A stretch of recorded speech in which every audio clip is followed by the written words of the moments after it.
You're live. Okay, so according to the YouTube webpage, we are currently live. So welcome to Worldwide Slot Car Chat number 100 and crap, did I forget to do that? Are we 149 or 150 yet? I think we're 149. 49. We're not 150 yet, so next week it'll be 150. I'm still not at 2,000 subscribers yet, so if you're watching this and you haven't subscribed, Jiminy Christmas, click the subscribe button. For crying out loud, there's only 11 subscriptions to go to get 2,000 subscribers, and then we'll do a big giveaway. A giveaway of some sort. Anyway, we are now talking about slot cars of any kind with people of any skill level, any experience level. I'm somewhere in the middle. We've got newbies, we've got old bees, and we've got lots of different scales to talk about. We start with show and tell. This time I'm gonna kind of try to be a little bit more structured. We're gonna do show and tell for no more than 30 minutes, and we can do more show and tell later. But at 30 minutes, I'm gonna basically open up the floor to anybody on the YouTube chat who wants to ask a specific question, especially if I don't catch it for the first 30 minutes. So if you have a question that doesn't get answered in that first 30 minutes while we're doing show and tell, I'll say, anybody got any questions that you'd like us as a group of slot car enthusiasts of various skill levels to respond to, put it in the YouTube chat and we'll address that. And then, we'll take questions for a little while and then we'll do more show and tell. We'll do Club Corner like usual. So it'll be more or less the same as usual. So everybody here in Zoom, if you want to show and tell something, hit your virtual hand so that I don't miss you. And I believe I saw John's hand up first, so go ahead, Mr. Kit. Oh, there we go. I almost forgot how to unmute. Well, nice to be back. Sorry for the for not being around for a little while, but that's a long story. This past weekend in Toronto, we happened to have a model and slot car, I guess, show, for lack of a better description. So of course I had to go, and what the cool thing is, I got to meet some people who are on the chat from Canada in person, which was really kind of cool. So I thought that was great. So like Ken's Red Zed, I met him, and a few other people, but I won't bore you with that. But of course, I did have to purchase something. So if I can share my screen, I think you guys will know what this is. But I could not resist a bag of NC1 motors. Very nice. Right, and so 3. I mean, oh my gosh, you can't beat that, and they all actually work. So that's cool. So that's for building something. The other thing, I could not pass up these boxes. Like an Aurora box. Like, is that like just awesome stuff? Plus, that's beautiful. Pardon me, sorry. Beautiful condition. Beautiful condition, and made in Canada yet. So of course, you can see it's made in Canada because of course there's that French. Up here. That makes it very rare. Yeah, does it ever? Right? Yeah, and very desirable in the US, I'm sure. But here's the cool thing: like, I bought it honestly for the box, and then I opened up the box, and there was actually a model in it that actually someone had sort of started, and so there's another potential project, because you never have enough projects, right? And check out this box. Now I have to ask you guys again. I bought this for the box. First of all, because I have never seen a Lotus that looks like this. I don't know if any of you folks have. I sure as heck have not. No Lotus looks like that. No. I think the artist that did that drawing had not seen one that looked like that. Yeah, exactly. Yeah, no kidding. But again, the art is just so neat, and then the art on the side is cool too. Like I shudder to think what these two cars would look like. I mean, they're the Nissan R380. Sure, okay, that's what that is. I mean, at least the Benz kind of looks like an SLR. And I like the, it's an MGA, fine. I'm sorry, but that's no Jaguar D-Type that I have ever seen. I mean, that's unless Batman drove it. And then, here's again this, quote unquote Ferrari. But again, I opened the box up, and lo and behold, there was actually a body in it. So I thought, well, let's see what the body looks like. Maybe we've got some. I have never seen any car that looks anything like this, folks. And if you have, please tell me. I mean, what the heck is this? If it is a Lotus, it looks more like a 19 than anything else. Right, except that I think these are supposed to be like air scoops, John. So they'd have to be rounded up, and the 19 had these sort of bat wings at the back, didn't it? No, Oh, no, that was a 9. That was a 9. So I'm that's sorry. that's an 9. 11. That's I think right. that's an 11. I'm sorry. Right. Yeah. But I mean, No. my goodness, that's just bizarre. But it's It's like still, fantastic. oh, but Put it's still some, bizarre. hey, It's a great John. find. Oh, this was like $15 for the. I thought it was just for the box. John, put some yellow paint on there and Greg will buy it from you. Anywhere. Yeah, so that was stuff. But again, it was really neat to see. And you know, Kyle, the chap who was 3D printing that really big truck, he was there with one of his kids and showing me his progress. And it's like, and of course, the neat thing is that, you know, we always talk about passing it on to the next generation. His son was just so interested in the stuff. It was really neat to see. So it was very, very cool. Great. Awesome. Good stuff. All done, John? All done. I just thought I'd lower my hand and mute. All right. Thanks, John. And Garth, you were next. Are you ready? Yeah, Take it away, sir. well, I've had one of these for about 6 months or so, and the other one for about a month. So I decided I should put them together. So see if you can see these. Oh yeah, the Ferraris. Yeah, I think, are those your wheels? yeah, those are my aluminum four spoke wheels. Very nice. Aluminum. Yeah, printed aluminum. No, these are just they're made in China aluminum. But And then you these cars go like crazy. They are beautiful. Yeah, They're man. absolutely gorgeous. That's all Well, I got. they look great. Thanks for sharing.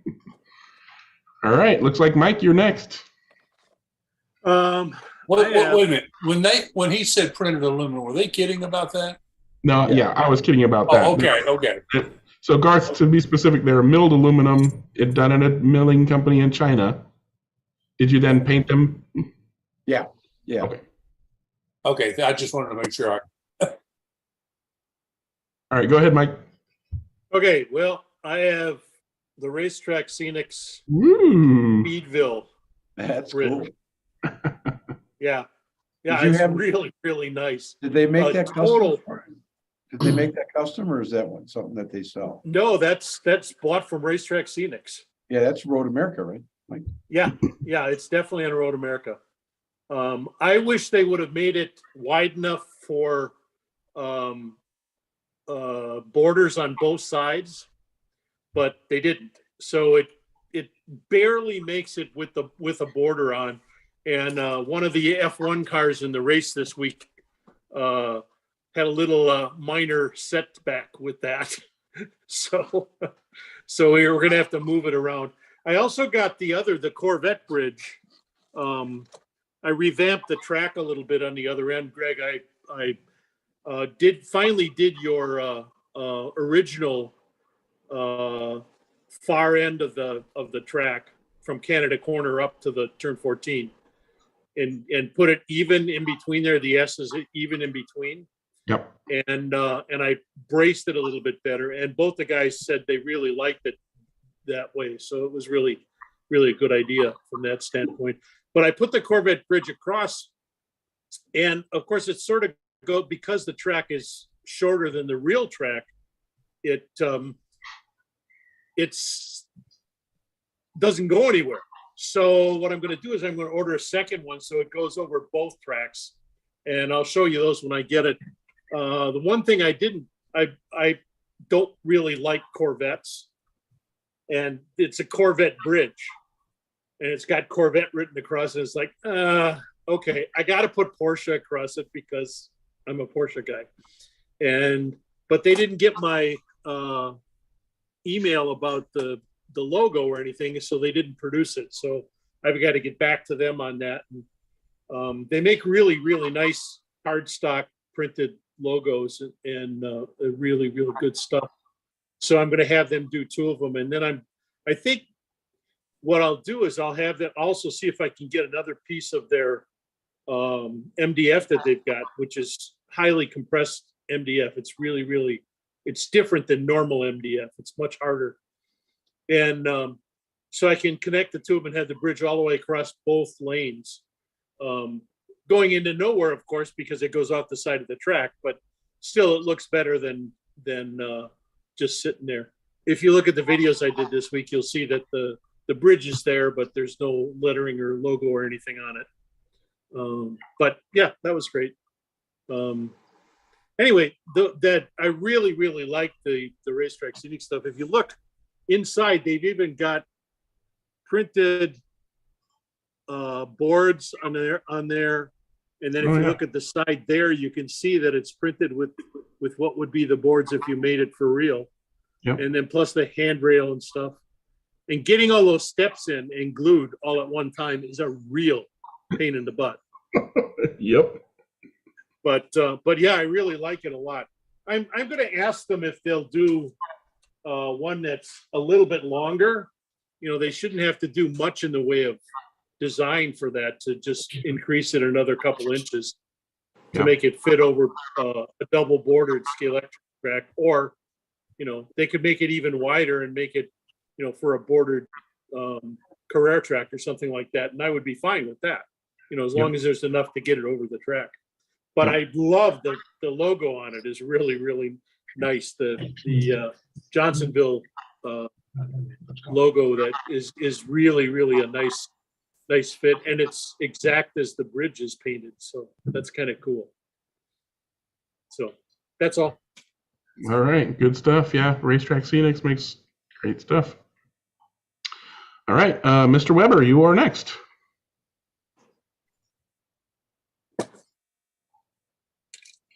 Okay, can you hear me now? Good to go. Okay, I'm just going to show you some projects that I'm working on, and who knows when they'll be finished. I have no idea.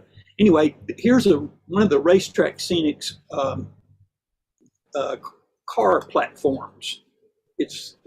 I think you get two of them in a kit, and they go together very easily. It's like an elevated platform, and this it has the groove already cut in the top. Excuse me. There's the groove for the car, and just about anything can fit on them. I think 1/24 might fit. And from what I've seen, Mike, they'll do just about anything you want with any of their designs. If you tell them, they charge you more, but they'll do almost anything you want with their designs to alter the design. Okay, this is like the oldest project I've been working on is this. Switch something off here. I think is this Corvair Inco Stinger, 1965 through 69 Chevrolet built these. It's about the same size a car as a Camaro, and of course they were rear engine, flat six, air cooled, somewhat like a Porsche, but they're push rod engines instead of overhead cam engines, which is what Porsche used. And this body is a resin body that I bought off of eBay, and I've been cleaning it up, and it's just a huge project to clean some of these things up. And I've noticed that a lot of the resin bodies have disappeared. Some of the makers aren't doing them anymore. At least they're not advertising them on eBay. I have a modified Camaro chassis from Pioneer. I had to change it a little bit, and that's what it's working on. Going together. I've got to build an interior and put some glass on it. Next is this Bergman Ferrari Dino 246 SP body. It was a static kit. I've shown it on the chat here before, but this is how it's kind of working out. And a Cartrix chassis with motor, wheels, axles, the whole nine from Electric Dreams. But they've quit carrying this. They have really nice little wire spoke wheels, period type wire spoke wheels, and it fits pretty well with this body. But we struggle to get them. It's not so much we quit carrying them as we just can't get them. Okay, just having trouble getting them. Yeah. Yeah, okay, but it's not. They're not in the catalog at the moment. So anyway, the front end was a little weird, kind of like the way that some of the Strombeckers are. The body is not quite right. A lot of it's very, very close, and the dimensions are very close to the real thing by 1/32. And so working on that, I'd have to do some of the interior, put a pilot in, driver in. Then, Hey, John, the Corvair, are you making that like a Stinger? yes, Okay. Inco Stinger. Yeah. Okay, that's what I'm hoping for eventually to end up being. Cool. Is that 112? Is that 124th or 132nd? 1/32. Then the last little pieces, just barely getting started, this is a printed body, 3D printed body from a fellow in Nebraska, I think, on eBay, of an Alfa Romeo. It's a 1/32 Alfa Romeo TZ. Some people call them TZ1s because there were TZ2 and TZ3 in later years, but it's a TZ1 or TZ. And I'm going to try to build that into something semi-functional anyway. And that's all I have at the moment. All right. Great projects to be looking forward to more on. Right. Okay. Thanks for sharing, John. Thanks. And Big Dan, go ahead. Good morning, gentlemen, and Phil. I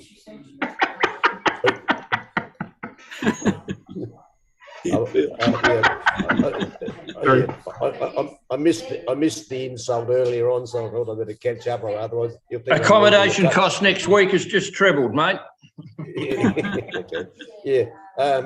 John Crawley was talking about the little slot skater things early on. The only way I'd do any good with those is if I had the Stephen Bradbury version, and everyone else fell off, So if those who remember the Winter Olympics some years ago when our Australian speed skater won the gold medal because everyone fell over at the last corner or something like that.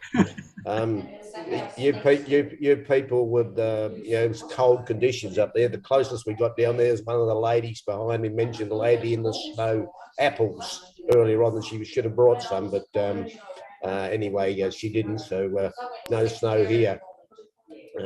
Phil will probably get a laugh out of this one. Later in the year, we're having a front engine pre-1965 sports car class down in Hobart. So one of the things I'm working on at the moment, and I may not run it, but I'll share a screen now. Get down. And okay, we got that one up. It's coming. Yep. There it is. Okay, yeah, okay. It's the probably 11-second delay for live streaming, I reckon. It's the Ferrari 166, a lovely looking body from Carrera, but not the greatest performance, as you can imagine, from Carrera cars. But then it's a tiny car. There's just another look of it. Now, this is where my show and tell turns into the Wayne Lander tribute presentation. I decided to lighten things. So starting off, you can see I've carved a hole in the top of the glassware, or started carving a hole there so it lightens it up a bit. Moving to the next one. Oh, that's just a negative of the same picture, just to try and make it a bit clearer what I've done. The chassis, all the side mouldings and things are being pruned down to lighten it. The interior, under where the spare wheel lid goes, the spare, as you can see, I've carved out some little holes there to lighten it. Under where the driver sits, there's a hole drilled there to lighten it a bit. I'm not sure how much this is going to save in weight, but I just thought I'd do it anyway to try and get it to somewhere near working. That's just another look at the holes I've carved. And even the spare wheel that sits on the back deck, I've actually cut away the bottom of it so that it sits a bit lower and saves a bit of weight. So Thanks for all your lightning tips over the years, Wayne, and you can see I've actually learned something. Hopefully. There we go. Chopping that wheel down is probably going to make the biggest difference. Yeah, I might even just chop it down to a sliver. Yeah. Okay, right. So I'll stop the share there and I'll mute. Right. Thanks for that show off, Big Den. Anybody got questions for Big Den before we move on? All right. Seeing none, Mr. Clark, you are ready to go? I'm trying to be, but I guess I'll go ahead and jump right in here. I mean, if you're not ready, I'll do mine. It won't take, a few do seconds. yours if you don't mind, because I'm just now bringing my images in. Thank you. Not a problem. All right, so I'm going to do my screen share, except that's the YouTube. So now we're in YouTubeception, and it's not letting me switch tabs, so I'll switch tabs before I share it. There we go. Okay, share again. Okay, so coming in at some point should be the indicator knob for the tire true. So this is the Area 3/Professional Motor tire machine, although it doesn't need it technically because it has a stopper that you can screw down so that you stop at the same point for multiple wheels or whatever. A customer said, "Hey, Greg, can you do one of those indicator knobs for the tire true?" So I said, "Sure." Borrowed my friend's tire true, did the knob for it. Now that's also available. So I also shared the files with Kevin on the forums, and he did one for the RSM machine. So there's a very similar knob that you can download and print for the RSM. So at this point, the only machine that it hasn't been done for is the MSR, which I believe has the same kind of knob as the tire true. So the tire true knob might actually work on the MSR machine. And then the CG slot cars, but they're coming out with all their own accessories to do everything. So I'm not doing anything. That knob is looking good, Greg. Yes, after the first go around of 8 different prototypes, I figured my process and one and done. This one came out perfect the first time around. I think you should have someone make a cake that looks exactly like that. And I wanted you to get the Prince of Knobs. Okay. Moving on, the next thing to show off is I also got another special request from Frank, who may or may not be listening on his way down to Big Lou's to race tonight. He wanted me to do my two-finger Professor Motor trigger with opening up the hole for the DeFalco ball bearing trigger kit. So doesn't that look sweet? Hey, there he is. It looks fantastic. I will be there. I will be down at Electric Dreams this Sunday is my plan. So gonna do one day of the convention with my son, and then I'll do Sunday with you guys down at Electric Dreams. I'll bring this to Frank. Perfect. Hopefully this just goes right in there and works perfectly. I can't think of any reason why not, but it is good to go. Yep, I'm going to bring my controller Sunday and try it while you're there. Perfect. I'd like to see it done while I'm there. Then I can, if there's anything wrong, I can take notes and fix it later. Yeah, exactly.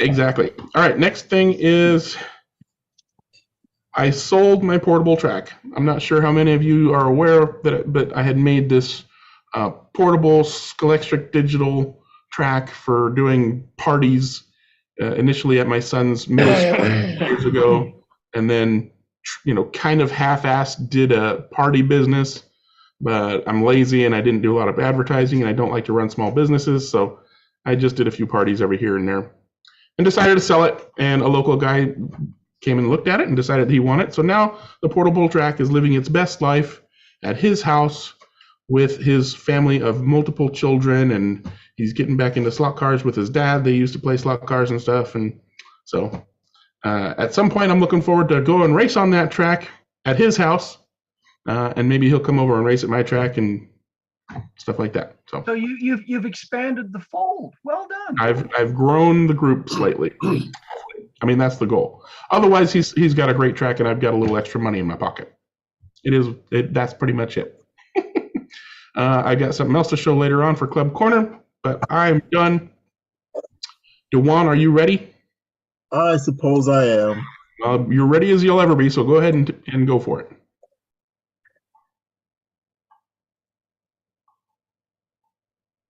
You want me to spotlight you? You should turn off your background because I can't even see what that is. Some kind of Batmobile thing. No. Okay. Oh, it looks like a monogram 250 LM. And he's got the Mr. Bean and Mario Karts. Well, maybe I should turn off the background. Hold on. Okay. Hold the whole thing right in front of your body. It might. Or, well. There you go. And it still tries to. Oh, is that a 300 SL, a Revell? Well, okay. Yeah, kind of, sort of. Let me, how do I do that? Stop video. No, stop video. Go to video. Now click the arrow next to stop video and then choose blur my background and then go back and choose unblur and then it'll turn off the virtual. There you go. Okay, so you can see that now. You see the cars, right? Yep. Yeah. That's not what I'm showing off. Are you showing off the 3-lane track that you're holding it on? Showing a electric 3-lane track. Oh, wow. Ooh. No, it's real close. It's not the old electric 3-lane rubber track. Real close. Is it the Strombacher? Yeah. Whoa. That's exactly what it is. Wow, you're just digging at the rarest stuff in the world. So now you're up to 3 track systems at least, right? Is it sharing? It's coming. Nice and slow. Come on. There it is. Honorary members. Is that what we're supposed to be looking at? Probably not. Probably not. We're looking at a document. Yeah, that's the box. Mostly dead guys. Yeah, no, we're looking at a document of deceased people. I'm going to go ahead and stop your share because that's not what we want to look at. No, that's not good. Wrong share. Sorry about that. Thank you. That was that's for the Zoom chat after this one. Yeah. Sorry about that, gentlemen. Okay, hold on. Second verse different from the first, please. Let's try that one more time. With the right share. All I can say, Dewan, is I'm really glad my name wasn't on that list. Oh boy. Yeah. Hold on. Now I gotta go to this. There we go. And share. Let's try that now. So you received that Revell set. I actually did. And that's the next one. I saw those cars. Yes. Yeah, that was the hit. That was the clue. Okay, did the box show up now? Yep. Okay, hold on. But my navigation, oh, there you are. Okay, so yeah, that's the, oh shoot. Well, I guess it's still really small. That's okay though. My goodness, that looks like it's in really good shape. It actually is. Brand new. Yeah, brand new. So that was my golden find. Wow. Nice. Oh, I love the artwork on that box. It's beautiful. I would have just bought the box. And this is the next item that I got. John was a little, Weber was a little bit, he was pushing me on it, but I was already in the mix on it, but nonetheless. So this is what came out of that. Can you zoom in a little bit? Those are pretty small. Yeah. There we go. Yeah. Oh, so that set came with a monogram car and a Revell car. Yeah, the original, I think it was it a Lotus? I have to look at the box to see what was supposed to come, but it didn't come with the yellow. I think it was yellow Lotus, but I can't remember. Oh, they usually come in with, I think, a Ferrari and the 300 SL. Pictured on right, it was a Ferrari. It was a Ferrari. Yeah. This is a monogram Ferrari that's not part of that set. So, as you'll see. Now the monogram Ferrari is it a set car or is it one that was built from a kit? Do you know? It looks like it was a set car. I'm gonna let you see the back side of it. Oh shoot! I think you're skipping. Oh, where's the back side? I didn't save the back side. I mean, yeah. Oh wow! The picture's on the box top. The features Yeah, on the box top look like a Mercedes and a Bizzarini. I don't know if they made one or not, but that's what you only see the back of the red car, and it looks like a Bizzarini. yeah. Well, I had the back. I had taken an image of the car facing upside down. I guess I didn't say that as part of it. But yeah, those are my good finds for this week. And the thing is, they just arrived 45 minutes ago. So that's why I was. It looks like it's frantically trying to get everything transferred over. So yeah, that. And then I do have one more share too that I'll bring out. Bring that up. It looks like it's in a good shape, like it looked on eBay. Yeah. Everything was in fairly good shape. Very good shape. Have you used the 3-lane track yet? No, I just came in 45 minutes ago. Oh, okay. Yeah. I'm real interested to know how that works. That looks really cool. Yeah. Okay. So I'm gonna bring. Oh darn! Is this gonna do it or not? Yeah. Okay. I'm gonna share this out real quick. And you know what? I'll save this for Club Corner. That's what I'll do. I'll save this. Now, a quick question on the 3-lane track. Did it have a deeper slot than the standard 2-lane Strombecker track? I don't know how deep it is, and I never had hands on a Strombecker 2-lane track. So I will look at how deep it is. I'm just it's probably the same mold, sure. Oh yeah, because the easy way to tell is that if the Revell and monogram guides go all the way down, it's probably deeper, because sometimes a monogram guide especially would hit the bottom of a Strombecker slot. That's why I asked. It actually is. Yeah, it rides the bottom of the slot. It does. Okay. Yeah, it does ride the bottom of the slot. So yeah, I have to deal with that. But if that monogram car has a guide on it, then it's not one of the set cars. It will be a kit car. Right. Right. But I guess the guide pin would also rub as well, wouldn't it, Dennis? If it was a set car. Well, you can see there. Oh, it is. Oh, it is. Look at that. It is a kit. Oh, beautiful. Nice. Series 2 kit car. Yeah. Yeah, that's nice. Oh man, with the wider tires on the back too. Yeah, very wide. I don't think they ever made that body with the Series 1. They made it with various different, That's a set car. That's a set car for sure for the Revell. Yeah. Look at that motor. I never had one with this motor in it before. Wow. Old style Mabuchi 15 or something they called it. 15R, I think. I literally have about, I'm going to say I have eight of these Mercedes, at least 8, maybe 10. And I've never had one with and I probably have about 30 of the cars that came out of the different sets. A whole bunch of those are here, of course, right now. Yeah. All I can say is, Dewan, all I can say is I feel so at home now. So yeah, I mean, I just couldn't. It was just too unique. I just sat there and pondered and pondered and pondered, and finally just clicked the button and said, "I'm buying it." Why not? All right, so we're gonna take a short break from show and tell. We'll definitely come back to Bill before we end show and tell completely. But somebody did post a comment here on the YouTube. Kyle, hello, Kyle. I want to know what the brass insert is that's used on the front axle uprights on the NSR cars to stop the set screw touching the axle directly. Chris talked about that in last week or 2 weeks ago. What should he search for? MR slot car part. I'll have to find it. Brass insert that's used on the front axle. Just an axle shim that's long. Oh, yeah, you can use a 4 millimeter long NSR axle spacer. That works just as well. That might be one on each side, one for each set of grub screws. It just tubes the axle slot, because the axle slot in an NSR is quite large. There's room for that. Yeah. So yeah, just use an NSR spacer, one of the longer spacers. Yeah, I'll get you the number now. Okay. Yeah, perfect. It has a bushing. Actually have a couple of those. I might try that myself. By the way, that question, Greg, was from Kyle, who I got to meet face-to-face at the Model Car Show.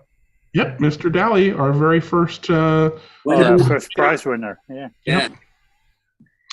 And yeah, who was doing that really cool concrete pump truck, I think was what he was designing. So yeah, hopefully that answers his question. What was that, Wayne? It's looking after that car that I failed to win for me. Yep. And I'm sure he's enjoying it for you. All right, I didn't see any other questions on the tube, so we'll continue with. I think that the number for that one would be NSR 4817. Is that the variety pack or specific? No, that's the specific one. It's 0.120, 120 thousandths wide, so that's like 3 millimeters wide. Yeah, I think that's the one. That would fit perfectly. If he's still watching, you can use a brass tube, you can use an aluminum tube, one piece right the way through. You just have to do a few strokes. The outside uprights on the NSR will slide in fairly easily. That's the inboard ones that need a little bit of opening up. You can use the reduced bore bushings that I've showed in the past for front ends from MR Slot Car and Slick 7, and there's all kinds of ways to skin that cat, but it really reduces hunting going down the straights. It's a really good thing to do. I'm going to give that a try on one of my cars, that's for sure. And Kyle says, thank you. Bill, I saw your hand up. Did you disappear? Did you want to do a show and tell? Sorry to interrupt, but before we leave YouTube, Phil and Den, there's Stuart Davey from Australia who put a comment in as well, which I thought was kind of cool. Welcome to Down Under from Bangalore, New South Wales. Watch your show every week. All right, thanks, Mr. Davey. Well, come and join us. If you're watching, join us. People are asking, how do you join it? I've said it many times. Use Google, search for Worldwide Slot Car Chat on Zoom, ignore the video links, the video results, and go to any of the forums where I post the link. I post it a day or two before, and then go click the link at the right time. And then figure out the time. I mean, I put a link to help you figure out your local time for each show. So all you do is click that link and then do your calculating in your head. I put like every worldwide known city in the list, right? New York, Seattle, Los Angeles, Berlin, a bunch of things. So you should know by clicking that link what time it is for you. Recently you also had it scheduled so that you can get a reminder, because I know that this time around you had it on that it was coming up yesterday at least. I know, so you can actually do that, and it actually will put it into your calendar. I usually don't try to include the Zoom calendar link because that just confuses people. But because it was YouTube. Because I did the YouTube live stream, because I prepped that in advance, anybody who's a subscriber saw that I was going to do this live on YouTube. And that's why we have, let's see what the stream says right now, 25 viewers on YouTube. And that's in addition to the 22 people right here on Zoom. Okay. So almost 50 total people participating today. But yeah, and if this works well, then we'll do it some more. That out of the way, we are ready to finish up our show and tell. Bill, did you want to do a show and tell? Yeah, just a brief one, and I can't even really claim any of the credit for this, but it's a good segue or kind of transition in regards to YouTube, the difference between YouTube and the Zoom chats.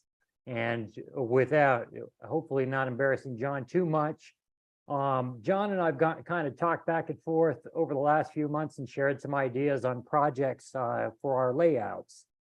And I had sent him something a while back. This week I received from him a box. He had asked me if he could make some tire barriers for my layout.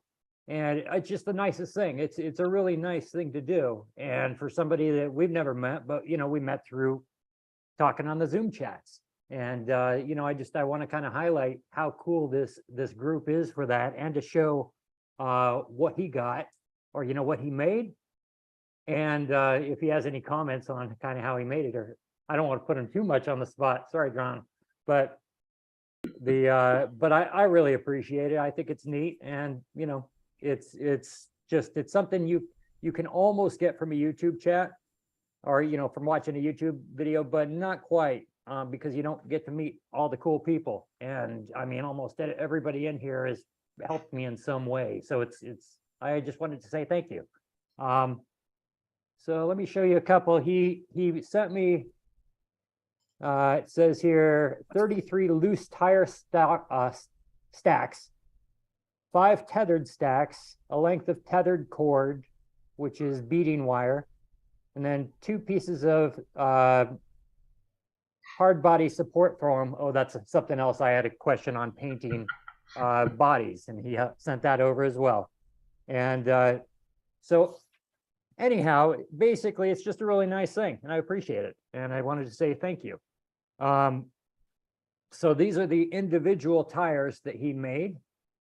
He'll be able to tell a little. Hold on, let me see if I can get the. Probably gonna need to block your face. Your camera's probably focusing on your face. Yeah, there we go. There you go. All right, I think that's kind of. You can kind of see that. Let's see. There we go. I don't know. It's all good. It's red and it's white. You Yep. can flip it upside down. You can, and basically in terms of those, so he provided one that was like this, and this seems really helpful if you're slamming it, you know, into that wall over and over again. It's probably a real good idea. Yep. So, and I have gone back and forth a little bit on where I'm going to put it on the layout. And I have this one spot that I've already painted twice, where I painted the plaster over twice, and it just, it's calling out for it. So thank you, John. And, you know, thanks, Greg, and everyone here, you know, for just providing such a great forum and place to visit. You're welcome, Bill. Most welcome. Yeah. And I'm glad that connection happened. I love it. So mission accomplished. All right. Does anybody else have any show and tell, or are we ready to move on to Club Corner? One quick one, Greg. Take it away. It's not really a show and tell. This is a sort of a response to John's blue Lotus body in that box. It is likely a Lotus 11 bastardized, John. Right. Oh my gosh, were they ever off? Oh boy. Well, yeah. I mean, I think the model you had, these were a little more blunt. Well, yeah, there was almost like there were scoops there. Yeah. Yeah, there's no scoops in Lotus 11s went through like 56 to 59 different iterations. Sometimes they had like a molded in driver headrest with a sloping back thing, and they are a little different, but I suspect that's probably some guy's impression of a Lotus 11, because if there's no other Lotus even remotely. Yeah, and the other aspect too, Chris, was that on the model that I got, the wheel wells were round. They're not flat like the actual car. Yeah. Well, again, you can find 11s with spots and without spots, and I mean it changed every race, and you know that's the thing with racing cars. You see one today, and then you see it tomorrow, and it's a completely different car. So it's clearly, yeah. No, I appreciate that. It's a little bit of styrene and a lot of putty, and maybe I can make it look something like that. Well, you know, you can always. You know, build a whole other body. it might just be easier to start from scratch, because you know there's an old saying as a contractor, you know, building from the ground up is a heck of a lot easier than renovating. Yeah. There was a follow-up question on the YouTubes, basically asking if there is a practical or functional or speed difference between bushings made of brass versus bushings made of bronze. Speed difference? I mean, a huge longevity difference in that sintered bronze will hold oil. Okay. For the stuff I mean, if you're using solid brass bushings, you got to look after them. They won't hold oil, so you do have to put some lubricant in there once in a while, where an oil light, once it's sort of impregnated, I mean, I've got guys running around commercial shops that bloody well never will. They just keep going. So, I mean, mostly the difference between brass and bronze is going to come down to the difference in the tolerances that was machined at. If you're, all other things equal, you won't find any difference in speed between a brass bushing and a bronze bushing. No. I don't think. Not because of the material, but because of you may find a little bit of improvement because of better machining in one and the other.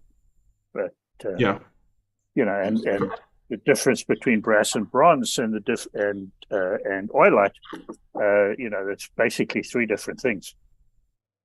Because oilite could be bronze, oilite could be brass, oilite could be steel. Effectively, it's just a sintered bushing that can hold oil in the pockets. Hey, I've got a technical question, Greg, since we're on that kind of technical area. Good. Recently, we've been running on a couple of outside tracks, and I know some of you guys in Southern Cal have outside tracks.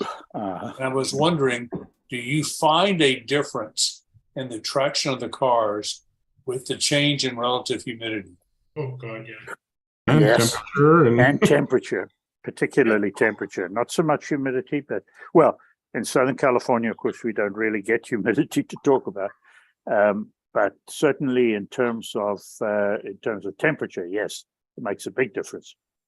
From mid-afternoon when it's 80 degrees to late afternoon when it's 70 degrees, there can be a major difference. You lose traction as it gets cold.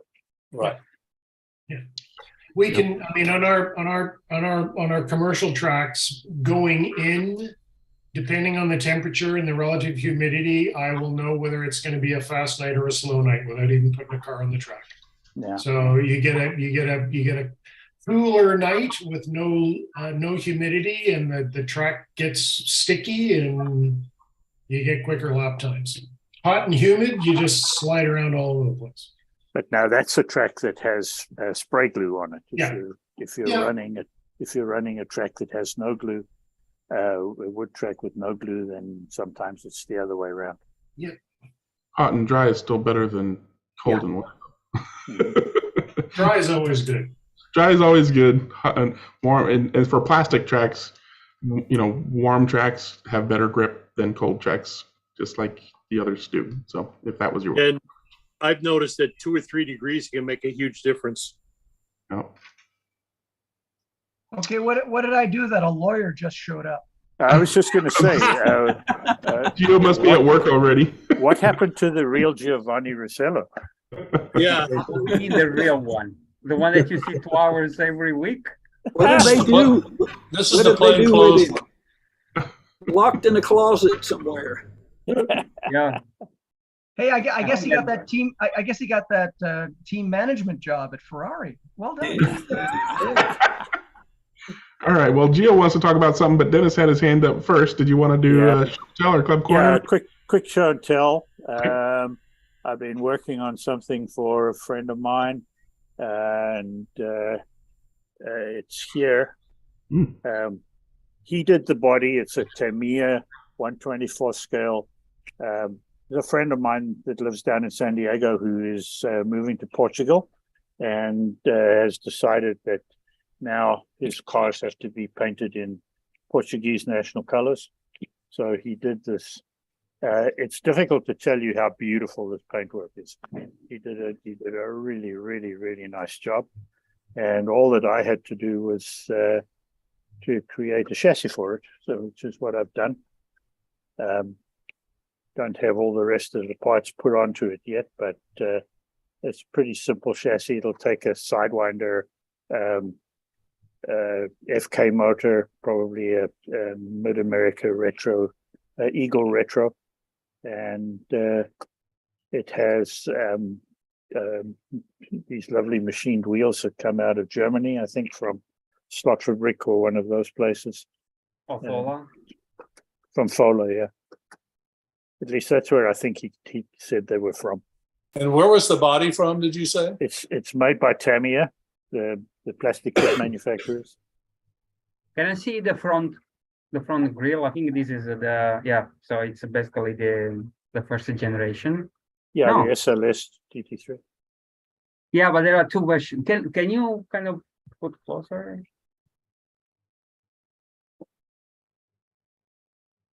Okay, That's so beautiful. because I think, well, I don't know. So Trying to I don't know get if better it's light the on Evo it. version. Yeah. So it seems like it's like the Evo version, the latest one. But the fog lights are the older one. So you might have done something there.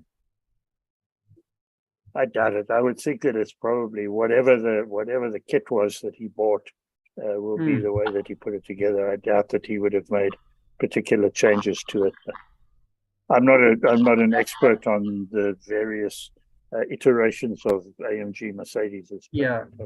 Anyway, I just thought I'd let you guys see that. I don't have the wing or the interior for it. He's still got all of that. The body was with me so that I could build the chassis and fit the chassis to the body.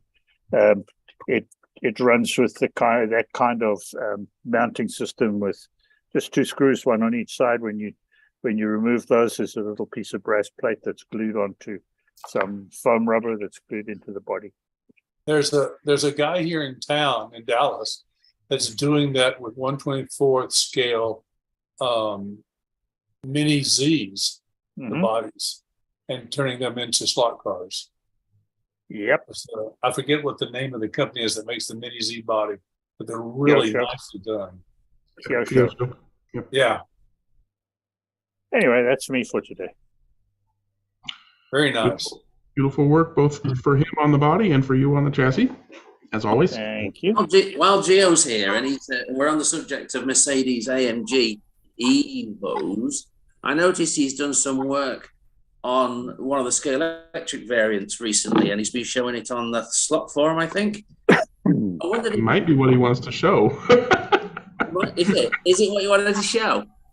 Well, in that case, Geez, Wayne, stealing thunder. Sorry, I didn't know that. That's called a lead-in in television. Okay. Segue. All right. I'll ask the question if he doesn't cover the subject. Go ahead, Gio. Yep. So let me share. And as usual, the bloody thing doesn't want to show up. He does look so dapper. Genteel, doesn't he? I feel like he's going to interrogate dapper, that's the word. Dapper. You guys can see it? No? Yeah.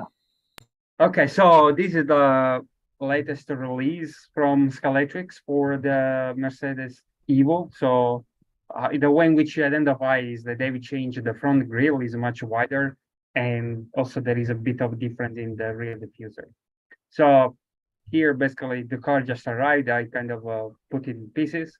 I'm going to use a 3D printed chassis for it, which is, I think, from Area 71 or Pendle, which was basically created for the previous version of the AMG from Scalextric. So basically, kudos to Scalextric that they have upgraded the mold. So in order to cater for those details, what I don't like is that they forget or they didn't put the fog lights. So as you know, I'm kind of a bit of fetishist when it comes to lights, and you will see what I did with this one as well. So okay, so here's some kind of a dry fit to see how the old chassis goes on the new body, and as you can see, there is a bit of here I'm marking in white part that I need to cut. Is not that a big kind of job in the end. And then the first thing that I do, given that these are toys, I try to bring them the weight down to something that is reasonable. So my target is like a 19 grams with everything inside, the lights, and the interiors and the windows. So the starting point is not bad. So this is a 15, almost 16 grams. But here there is no wing, there is no windows. So it's the bare plastic body. removing some more details, so we can go down to 12 grams. And I don't know if you can see, but behind the grill, there is this piece of plastic. And one of my idea was that I want to have some lights going and shining through the grill. So I need to open or remove this stuff. So at the beginning I was thinking like going with a micro drill, going through each of the grill part and doing it. But then I discovered that this part you can, it's basically just a glue in. A bit more.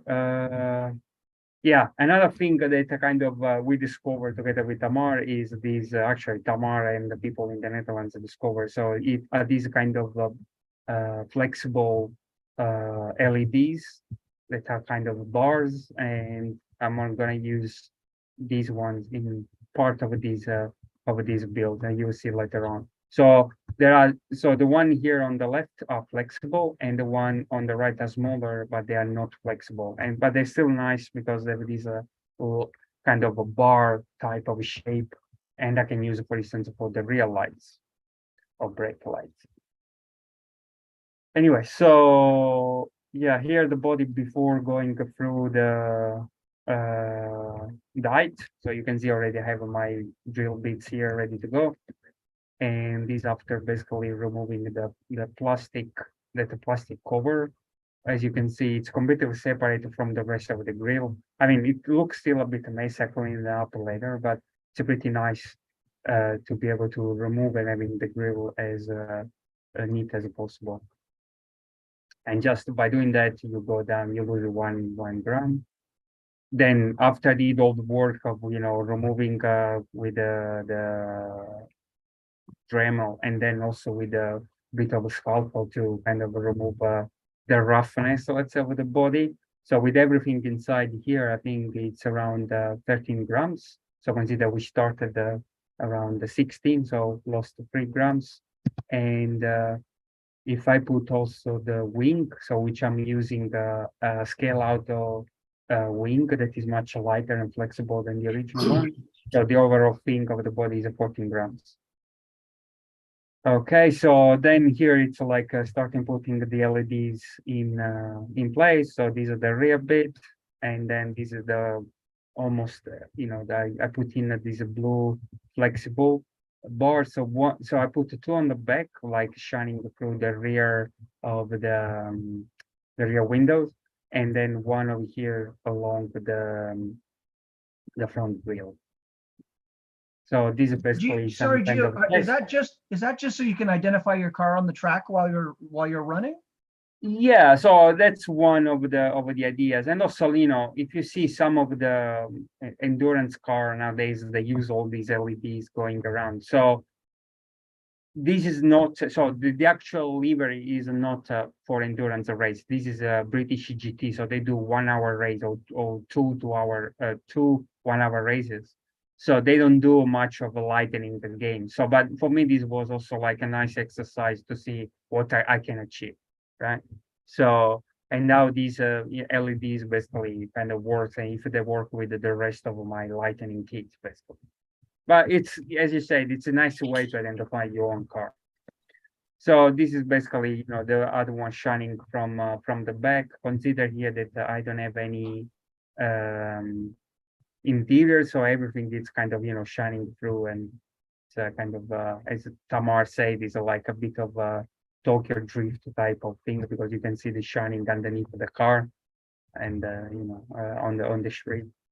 Anyway, so it's not even, these are not even the actual chassis. This is from another chassis that I had around that I was using just because it had already the oxygen chip and light kit, so I wasn't just doing some dry fits or testing.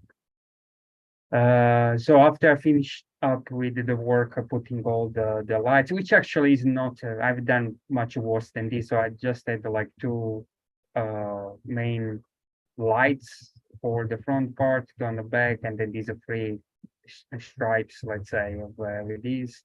So everything is around 16 grams. And I needed just to put an interior, the interior in. So this is some more testing in order to see how things are working. So then I moved on to onto the chassis. So I prepared for my standard, kind of racing that I do over here. So I'm using an angle winder pod from Slotted that fits pretty well in these chassis. From the back suspension. I mean, if you have seen some of the previous videos, it's basically my normal preparation, let's say. If NSR wheel back and forth, NSR tires back and forth, so it's kind of pretty standard, I think. Yeah, I have a suspension, but I also use the tape in order to regulate how much the suspension travels. The guide is a scale out of guide.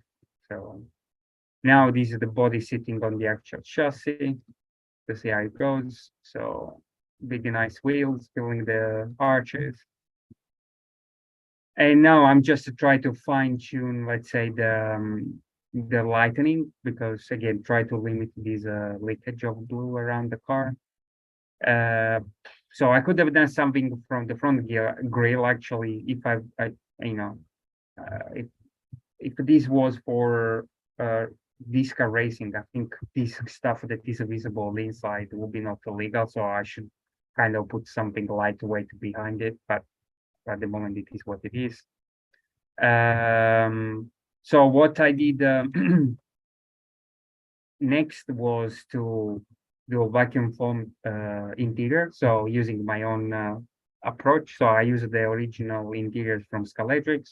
Then I vacuum foam painted, and then I put the cage or roll cage from the original chassis. Sorry, from the original interiors, and then put it in. And I start addressing the leakage from the back. So I start covering up, and as you can see, it limited quite a lot the leakage now from the back. The front is not done yet. As I have some plans, but I don't know if I'm gonna do for this car. And that's the car on the track, which, yeah, yesterday I raced it and it goes okay, and it's really visible. I mean, a lot of people, some people were complaining, yeah, it's too much light, but yeah, I think looks pretty cool. I mean, these kind of flexible things are gonna open up a lot of possibilities. I'm planning to kind of revisit my Bentley, because if you recall, the front grille had in the real car had basically LED strip going all around it, and I didn't have these at the time, so I think I'm gonna maybe put one in it. And that's it. Sorry. So is that for your home club use, or were you gonna join in on that AMG race in Spain? No. So it's for the home. I mean, I think those AMGs in Spain are only NSR. Oh, okay. Yeah, but yeah, so this is for, internal kind of internal, yeah, kind of for my local races, and also, as I said, it's just for experimenting a bit with these light, with these LEDs. That looked really cool. I like it. So, Gio, what's the general specifics of that version of the Scalextric AMG compared to the older one? Is it the same wheelbase, same track width, etc., etc.? Yes. In fact, I mean, that is chassis that I used is for the old Scalextric AMG. So the wheelbase is the same, the track width is the same. Yeah. And is the body shell out of the packet, is it about the same? I mean, I guess you've not compared to the older body style. So I think then that we've probably got now 2 class-leading Scalextric GT3 cars, and they're both the same car. They're both AMGs from Scalextric. Well, I mean, I don't know about that, because if you tune properly the Aston Martin, I mean, I have a Scalextric Aston Martin that I've basically tuned the same way. I mean, like removing the, making the lightweight and putting like a 3D printed chassis, and it's much better than the MG, to be honest. So it depends, Yeah. Depends a lot of things, right? I mean, I'm not as consistent as Chris or Dennis when I build my car. So depending how the moon is aligned with all the other planets and stuff. So sometimes I'm lucky, sometimes I'm not. But I think that, for instance, the Aston Martin can be a really, really good car. In all honesty, I've seen at least 2 other Scalextric Aston Martins that have been really, really good, as well as the AMG GT3. But now we've got, okay, so we've probably got 3 cars that you could put as class leaders. Well, I mean, there is the new Porsche as well. And for that one, I don't have a chassis yet. I mean, I could kind of try to use a chassis from one of the other Porsches that are there from, I don't know, Scale Auto, for instance. And also the Corvette. Don't forget also the C8R, because that one also could be done, could be treated as a good, or could make like a potential good car. But I'm looking forward if someone is going to put like 3D printed chassis for those parts in order to do the same. Yeah. Yeah, and where are you going to share where you get your flexible long LEDs from? Of course not. Can you see this? Yeah, I mean, can you see this middle finger? In our heads. Which middle finger? I was hoping that was a finger. All right. Okay, so I'm sure we'll see more of Gio's projects in the future. Somebody asked a question on the YouTube, which I'm going to do kind of a quick general overview of, but then I want anybody to pitch in after I'm done. I'm sure I will have missed something, so I welcome people to then add to whatever I miss. So the basic question is, what are the benefits of various tire compound types on plastic track? And this person is basically trying to get a feel for why people choose urethane or rubber or silicone and are so devoted to that type of tire. And so to answer that question, basically once somebody picks a tire, you pretty much got to go all in on that kind of tire to a certain extent. Specifically, if you go with silicone tires, you pretty much want to do nothing but silicone tires. And the reason is because silicone tires will clean your track. If there's anything on your track, they'll pick it up, they'll rub it off, eventually they'll pick off anything that ain't held down. And you'll be cleaning your silicones until there isn't more to clean up. And then they'll run fantastically. And pretty much nothing else will be as good as silicones on that track if you run silicones.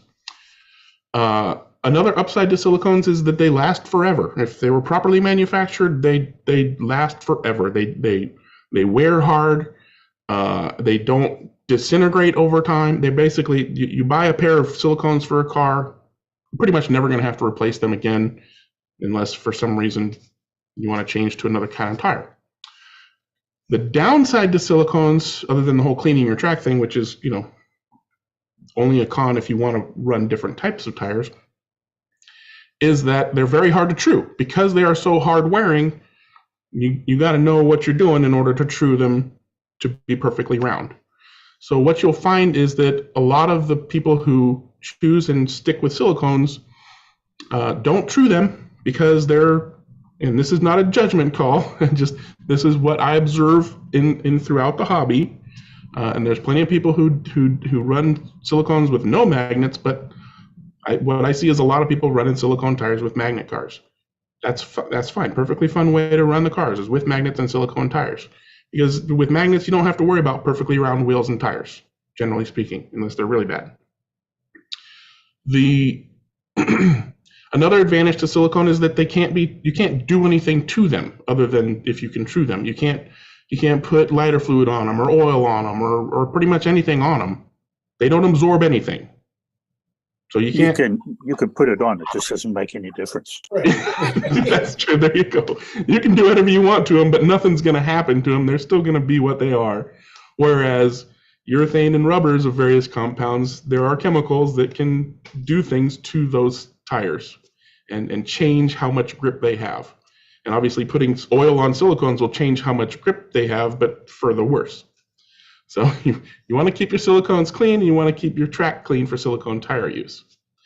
Because the whole silicones clean everything off the track is why you generally don't want to mix running silicones on a track that you also run urethane or rubber compounds on, because the advantages you get from running rubber is that eventually the track will rubberize. It'll get what's called a blue groove. It will deposit rubber onto your track. Plastic, wood, all kinds of tracks. It'll slowly deposit rubber on your track. If you then run silicone, there goes all your rubber, and your rubber tires will not grip as well if you've developed a blue groove on your track. Urethane tires create urethane dust, and they're just fine with running on a little bit of urethane dust. It just gets brushed off to the sides. But if you then slap a car with silicones on a track that you've been running urethanes on, it's an ice rink. It's got no grip at all because it's just running on those tiny little urethane particles. So generally speaking, you kind of want to pick a kind of tire and stick with it. Now, you can, to a certain extent, run rubber tires and urethane tires on the same track without huge detriment, at least not as much as silicone tires on a rubber tire track. But you pretty much want to keep the kind of tire you're running on your track the same kind of tire. If you're running rubber tires on your track, run rubber tires on your track and nothing else. If you're running urethanes, run urethanes. If you're running silicone, run silicone. Which you choose will determine which you're best off sticking with over time. Couple other nice things about urethane tires is they're super easy to true. One of the things I like about urethane tires is how easy they are to true. You can go fast and hard with your truing machine for the most part, and they're fine. Rubber tires are easier to true than silicone, but you can't just go fast and hard. The different compounds have different techniques you got to use, and so you got to know what you're doing with rubber tire truing as well. Rubber tires of various kinds, foam rubber, hard rubber, there's all kinds of different things you can do to them that will improve their grip level, from putting oil or oil of wintergreen, which is banned in most places, various kinds of oil compounds, hand lotion compounds, lighter fluid, that kind of stuff. Pretty much all that will have some kind of effect on most kinds of rubber tires. Urethane tires you can hit with isopropyl alcohol or acetone. That will basically melt the outer layer and make it grippier. You don't want to do that too much because it will actually make it sticky. So those are some things you can do to those compounds to make them better, but of course, everything in moderation. If you overdo oiling and lighter fluid to your rubber tires, you're going to ruin them. If you overdo isopropyl alcohol and acetone to your urethane, you're going to ruin them. So basically, like I said at the beginning, people will choose whatever they choose because they were recommended it by somebody, or they looked at all the pros and cons and made their own decision. And what they have chosen is what they will recommend to other people and what they will defend against alternatives. But when it comes down to it, they all have their pros and cons. You maybe experiment with each kind and then make your own decision. But for all the reasons I've kind of outlined is why, you'll go to one track and they'll say no silicones. You'll go to another track and they'll say only silicones, and everything in between. So that's why clubs have rules. They say what kind of tires you can use, all that jazz. And that's a very deep rabbit hole, which is why I kind of wanted to just do a massive dump as quickly as possible. And now I'm sure there's something important that I've forgotten. So who wants to fill in the blank for me? Where was the caller from, Greg? This was somebody on YouTube. But is he in North? Like, do you know? I don't know. Let's see. Patrick Harper. Does anybody know him? He doesn't say where he's from. Okay. He's basically seeing all the various YouTubers with all their personal preferences and okay. Advising their preferences. Yeah, no, I mean, it was just if he's North America, silicone's basically a viable option. If it's a European or an Aussie, silicones are really non-existent to a large degree. Yeah, it does seem to be regional. Yeah. So if you're talking about for your own track, then pick what you want. If you're wanting to go race at somebody else's track, ask them what's okay before you do anything. Mm-hmm. Dennis, a couple of other comments. Yeah. Yeah, go ahead. comments on compounds within those various different types of tire, urethane, silicone, rubber. Within that, there are different compounds. Right. Silicone, not that many. Most silicone manufacturers use one composition of tire of rubber, and that's it. They don't offer different compounds. Quick Slicks offer like a firm and an extra firm, and there's not really a lot of difference between the two. What's his name? Maxtrack have a Maxtrack regular and a Maxtrack extreme, and the extremes are a whole lot better than the regular ones. But in most cases, that's just the one. That said, even with, and it's not as bad with silicones, but with urethanes, and I think Chris will bear me out with this, for the same urethane compound, there often is a variation across tires in terms of the actual grip that you get. They're not as consistent in terms of grip as silicones would be.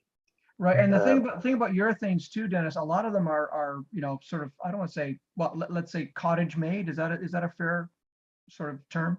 They're all cottage made. Right, and from my own experience, we like 40 Shore urethane on our track, and even when you buy 40 Shore urethane all the time, depending on the type, like how you mix it, depending on the humidity, the temperature, they come out a wee bit differently. So yeah. The other thing that happens with urethane eventually is that they lose their color. The black ones tend to go red or pink or some kind of weird color eventually. Other than that, you just have to use lots of dye. Yeah, it's a different type of dye that they use or whatever. Then when it comes to rubber, there are a gazillion different compounds.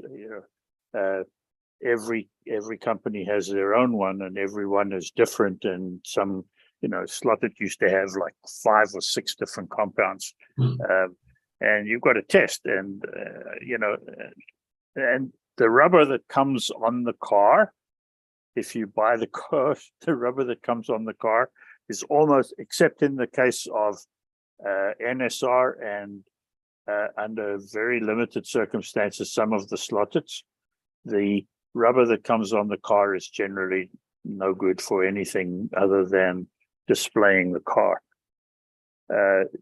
Slotteds, the slotted rubber, the regular C1 rubber, Jim will tell you that that's really good on commercial tracks where they can't get rid of all the glue. Other than that, it's not good for anything.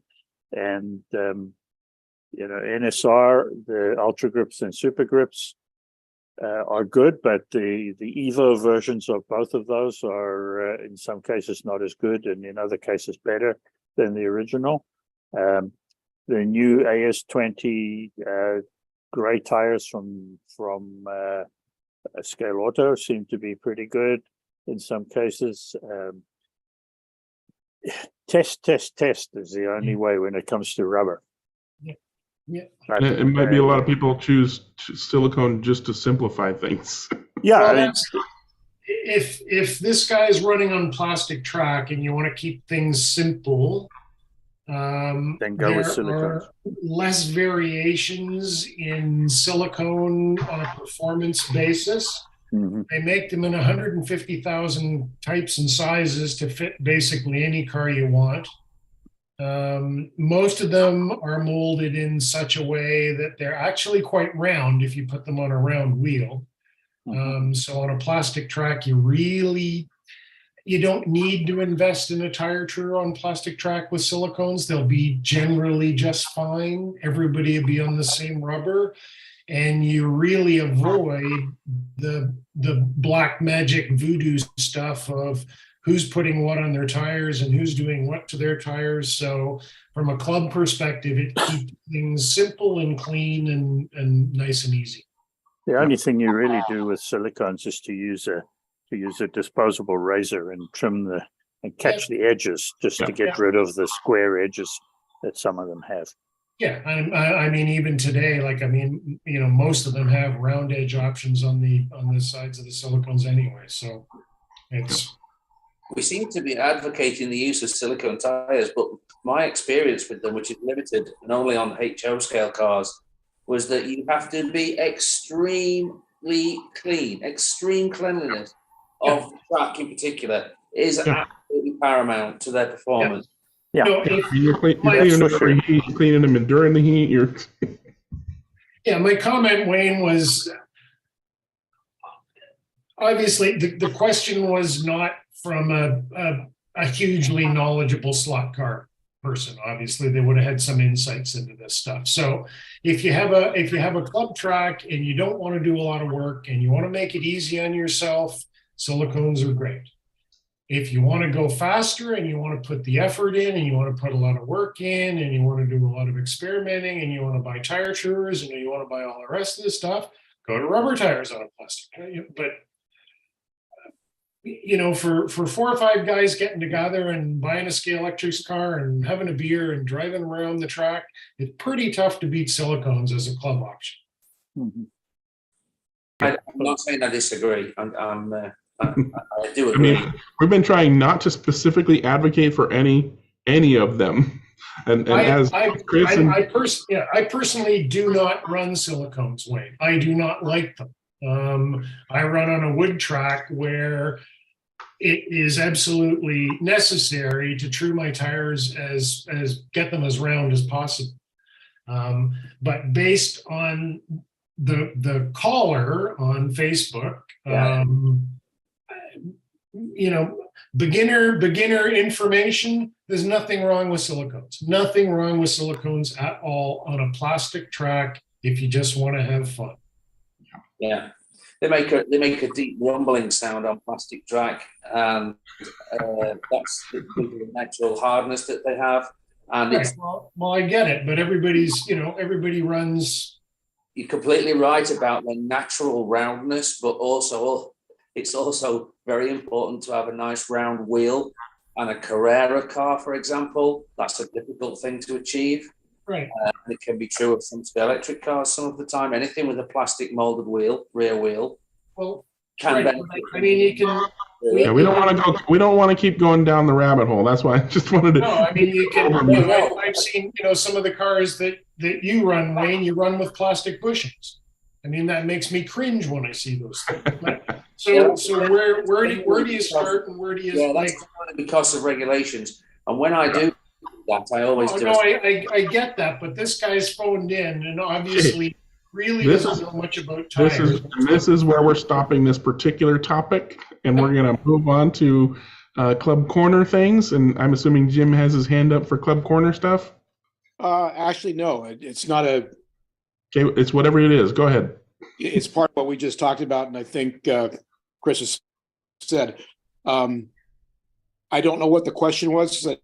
It was basically just kind of a general wanting to understand, what the pros and cons of different tire types are, and why people are so adamantly for or against some of them. So I was just trying to kind of do a general overview of the different, silicone, urethane, rubber, and the pros and cons of those things. Everything you said is spot on as well. But there's also foam. I mean, he's not doing that, but because that's another whole thing entirely. Yeah, that's kind of that's a whole nother.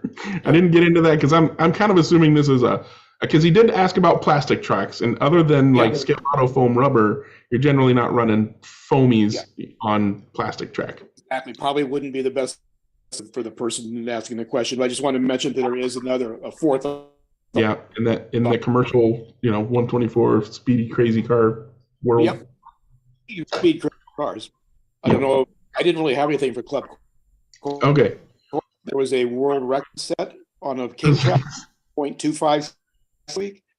By the same guy who did the world record a few years ago. On YouTube, if you want to watch it, the video's not very long. They generally aren't. Yeah, 1.25 seconds. I think it's about 85 to 90 mile an hour average around the track. Yeah, crazy stuff. Anyway, just like the earlier world record video. The guy walks up to the track, does a little thing, sticks the car on the track, pulls the trigger, goes, and then everybody cheers. And it's done. Yeah. And it's done. That's it. Good Toronto boy. Cool. That sounds like my dates in high school. All right, John. Thank you. All right. Thanks for mentioning that, Jim. And yeah, if you want to see those crazy videos, all you got to do is type in YouTube, just type world record slot car. You'll see the newest one and the one from a few years ago. It's crazy. So let's get some Club Corner out of the way. Jim, did you have any Club Corner? No, that was it. Okay, Gio, go ahead. Okay.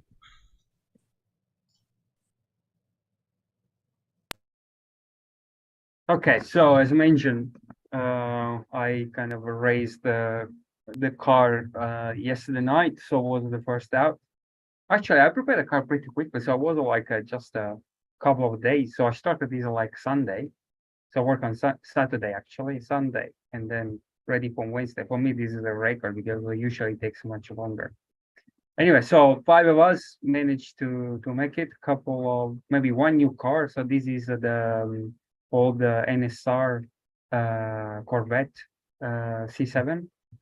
And what is special about this car is one that basically it's the first car that Terry, one of the new guys, prepared just by himself, which made a good job actually. After a couple of trials, and two, basically instead of running the standard NSR chassis using CRP, I think, or something like the CRC. I mean, the Spanish one that is completely flat. Apart from that, pretty standard. So we did our usually 5 minutes practice, more or less everybody same laps, some under laps. Then we line up for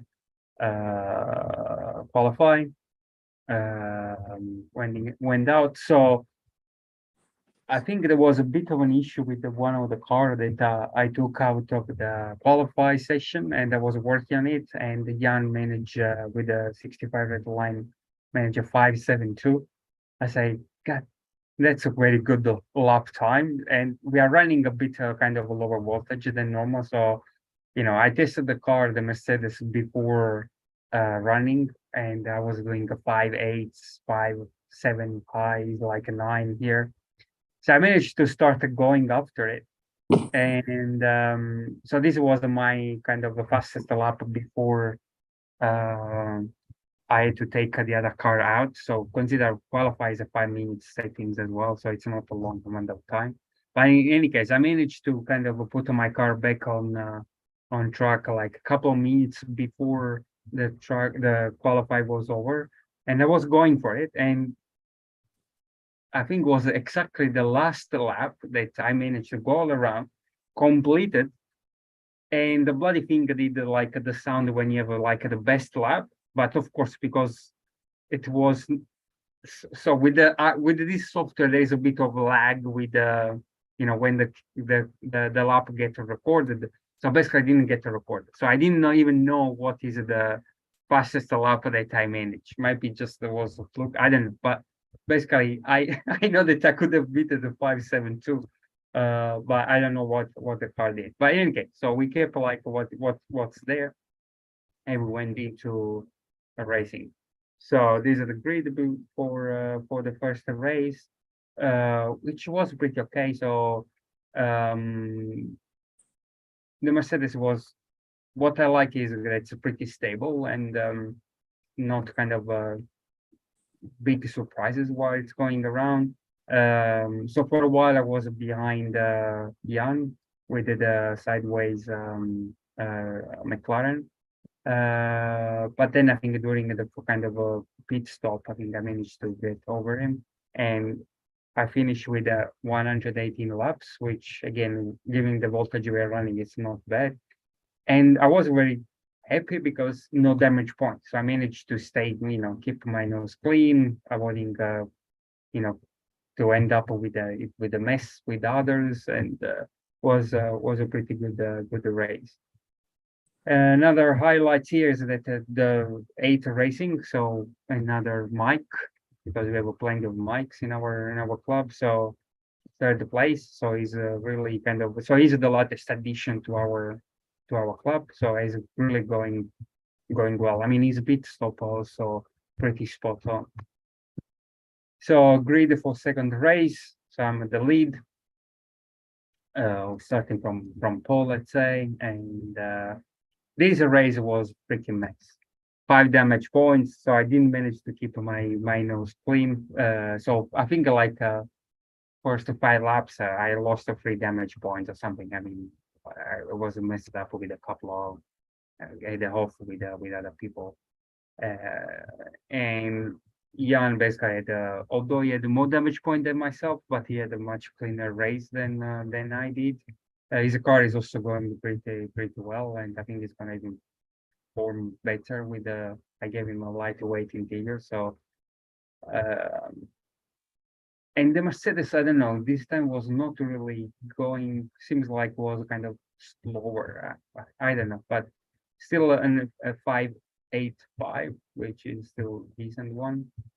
And here on the back, so Combi, the other Mike T, so basically managed a third place with his M6 sideways.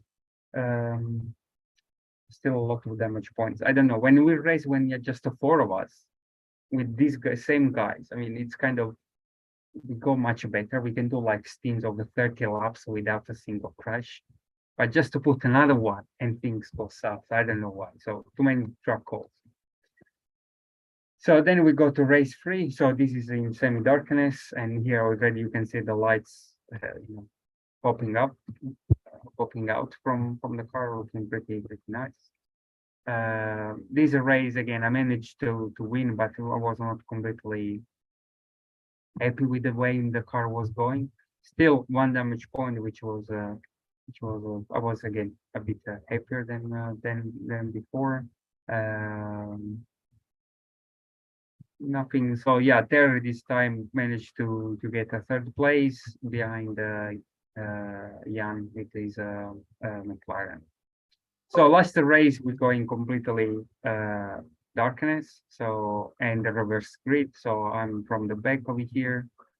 And again, this was another messy race. I mean, just like the first couple of laps, I managed to crash a couple of times. So I just kind of got on the lead after 2 or 3 laps. So I was in front of everybody. Or actually, I was catching up Mike T with his M6, which was not an easy task. Usually, it should be easier. So I don't know if the Mercedes kind of again slowing down compared to what was going at the beginning.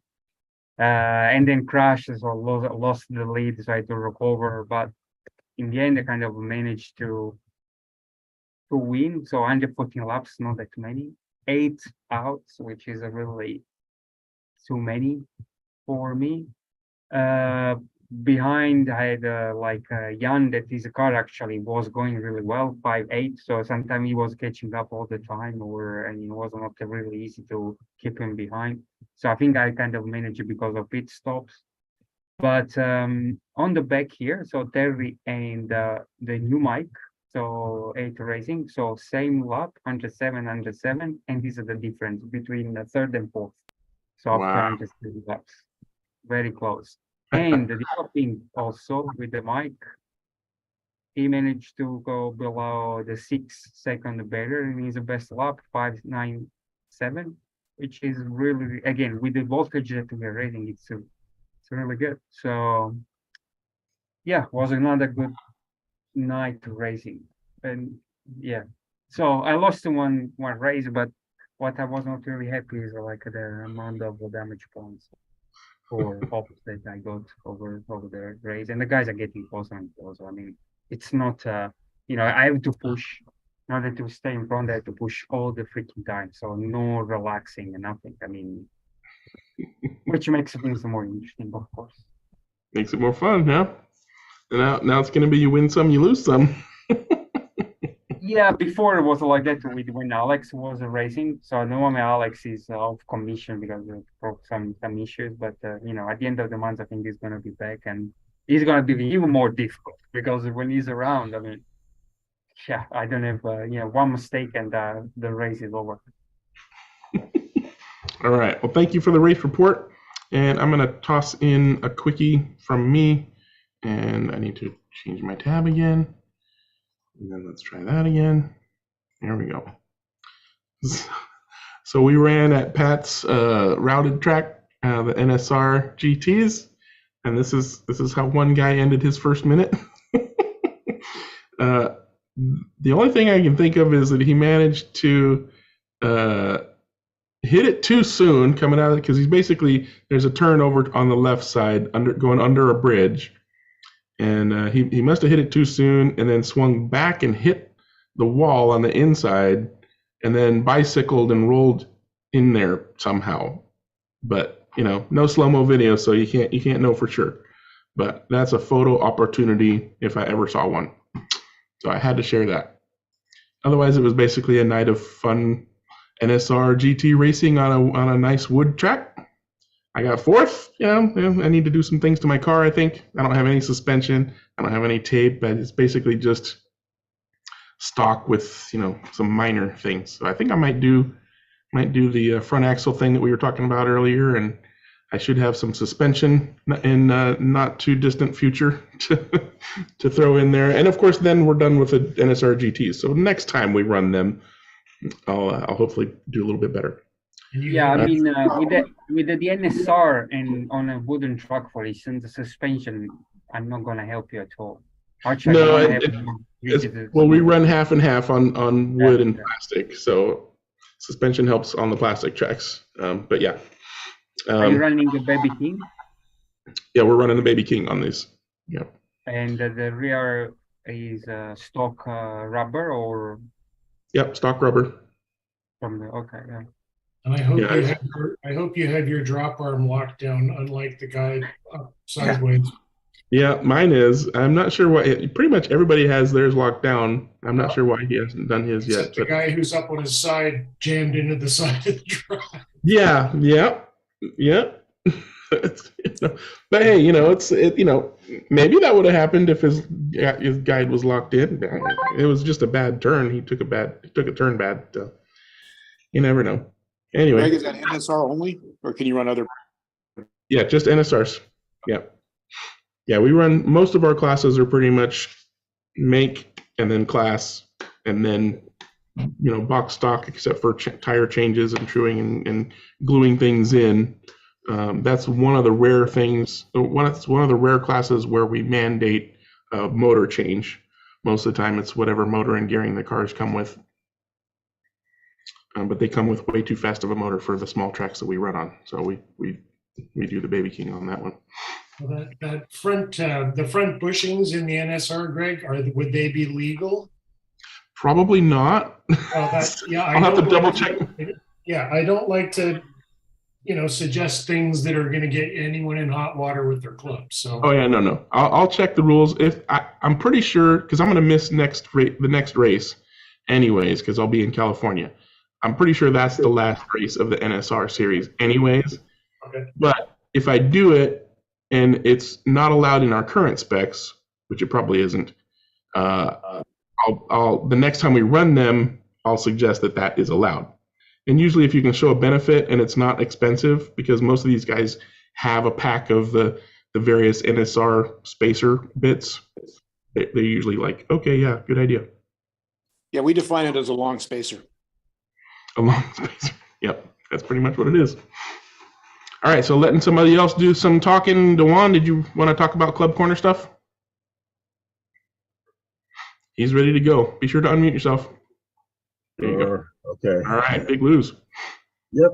So this past weekend, I made a trip down to LA/Culver City, and we had our race at Big Lou's. We had two classes. The Minco Classics was the first race, and the Fly 50 to 71 Classics was the second race. I forget which. Le Mans. Yeah, Le Mans. Anyway, this track is, if anyone is not familiar with it, it's quite a large track for plastics electric track. 145 feet. There you go. And the average lap is about 16 seconds, and some of the guys just barely got under 16 seconds. They got 15 plus, a little over 15 something seconds, and yeah, 13 and a half volts. I think we were running, if I'm not mistaken, Frank, right? Right. Well, actually about 13.8. And then the motors in the Nincos are NC1, NC8, or Predator 12.5. Right. And the motors in the Flies are the stock. So they're not very fast cars. No. Yeah. Because So we can do with magnets, we can do under 6 seconds on that track. Really? Okay. Yeah. So yeah. Well, I can't, but a couple of people can. Okay. Yeah. Anyway, so this was pretty much the setup, and let's see if I can. Oh, I have to go over here to change to the next screen. And as usual, we had 18 racers, and I finished in 18th. And he's still laughing, which is great. He had fun. I had That's a great what time. matters. You're not I had that a far great behind, time. though. But we had some really good. We had some really good races. That's all I got to say. We got a lot of good class races in this club, and so I don't feel too bad. And so that was the first race. The second race, we, like I said, was the Flies, and my fly car was damaged, so I bought a used fly off one of the guys and hadn't had a chance to test it out or anything. I'm setting guys up for all my excuses, of course. Actually, Dewan, most fly cars come like that. Yeah. You got to undamage them from the It's actually flying. Be nice, guys. Now, come on. So, be nice. The second race with 18 races again. I finished in 18th. And, but I really like the car. The car is performing exceptionally well, and once I get used to it, I know that I will be coming out of that bottom. Yes, you will. I agree. Yes, you will. So that was the official club racing. What I also have here is another race that we kind of put on with my daughter coming by last week and bringing my grandson.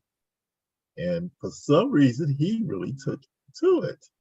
He actually picked up a controller. He's 14 months old, picked up a controller and was hitting the button and following.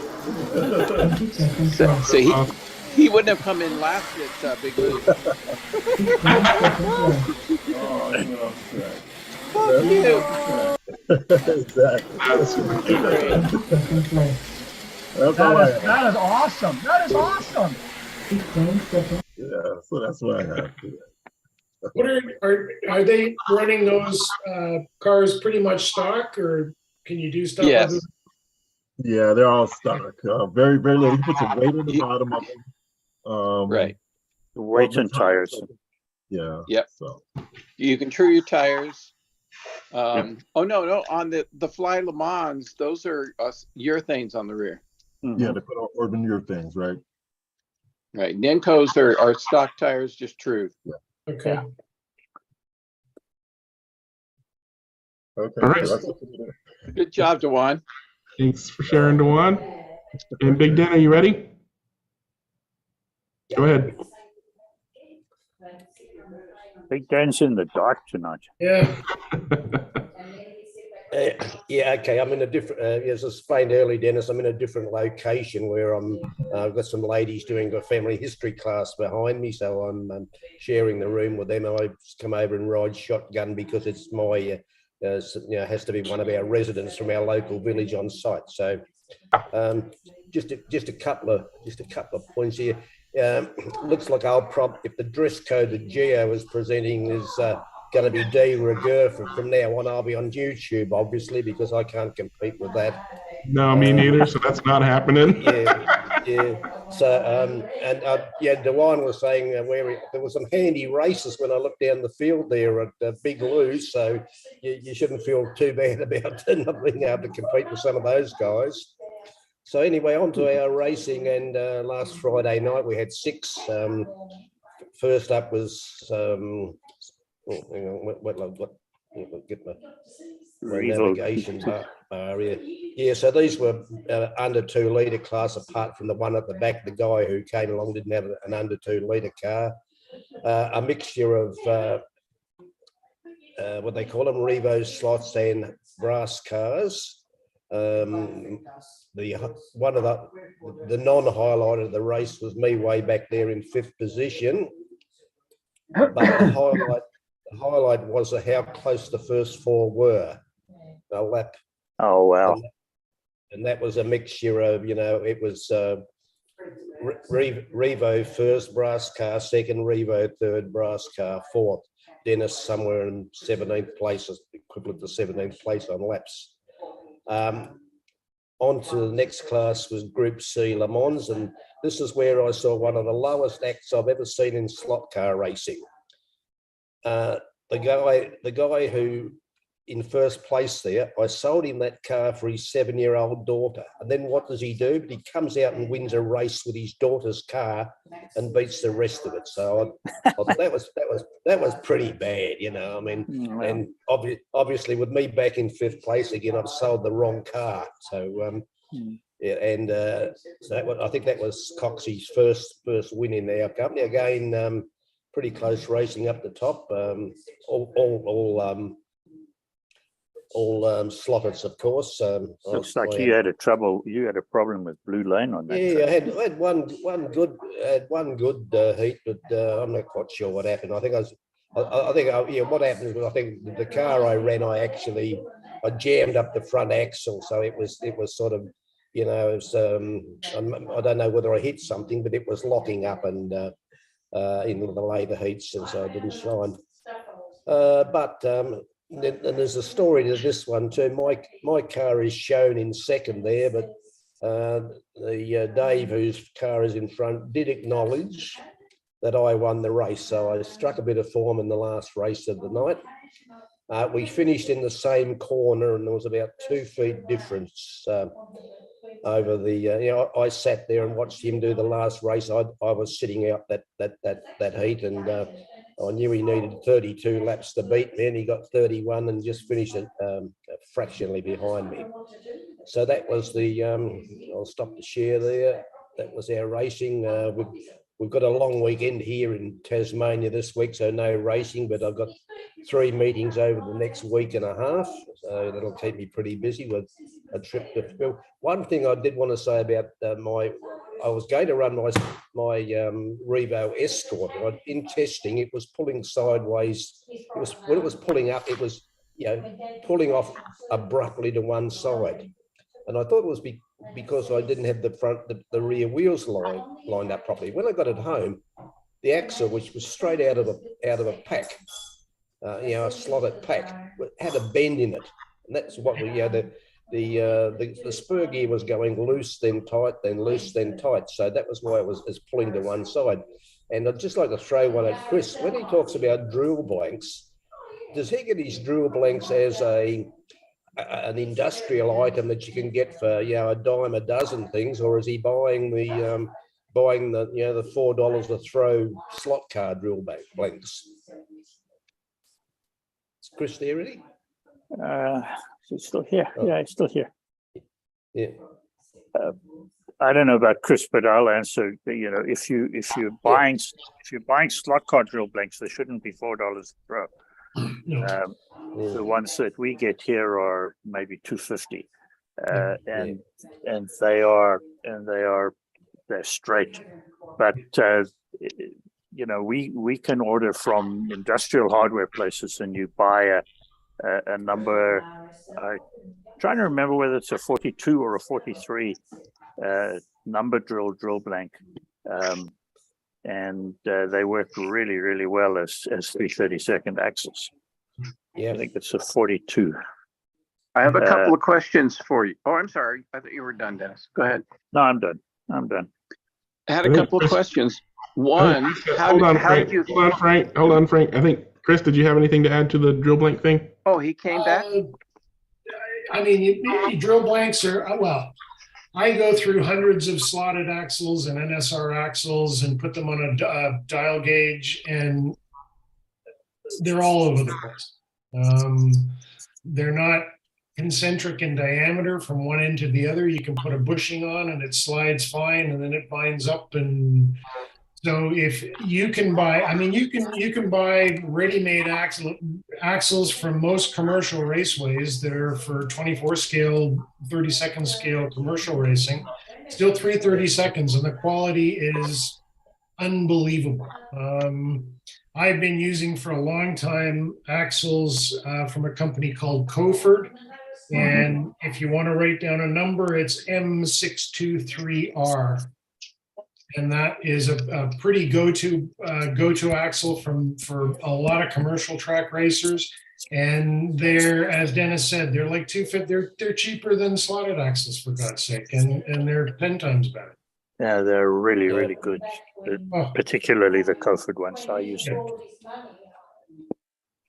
Yeah. Okay. Well, thanks for that, gents, and that'll do me for today. And I'll catch you I got a next couple of week. questions for you though before you go. Number one, how are you putting slotted axles in the Revo slot cars? Number two, why? Okay. Right. I'm reducing the reducers, Frank, that fit inside the Revo bearings. And so you can run a 1/8 axle setup. I did talk about it about 17 shows ago. Basically, so I can experiment a bit more with gearing, and secondly, because I had a polycar back end, or I bought a polycar set, replacement ones, and the tires just look the same size. So I just wanted to run that polycar rear axle setup, which comes as a slotted spare part, I think. So yeah, that was it, Frank. So that's question one. Anything Gotcha. else? Yeah, makes sense. Yeah. Thank you. Okay. Right, I'll mute and. All right, thanks, Big Den. Dennis, go ahead. Right. For Club Corner, I just wanted to reiterate that there is a big race at Electric Dreams this weekend.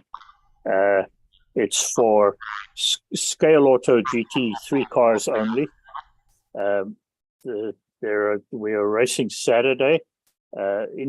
Saturday is individual racing with heat qualifying and individual heats for single guys. And then Sunday is a two-man or enduro for two-man teams. With a runoff enduros in the morning, depending on, I'm not sure how many teams there are, but we'll have qualifying runs, and then we will have a final longer race in the afternoon.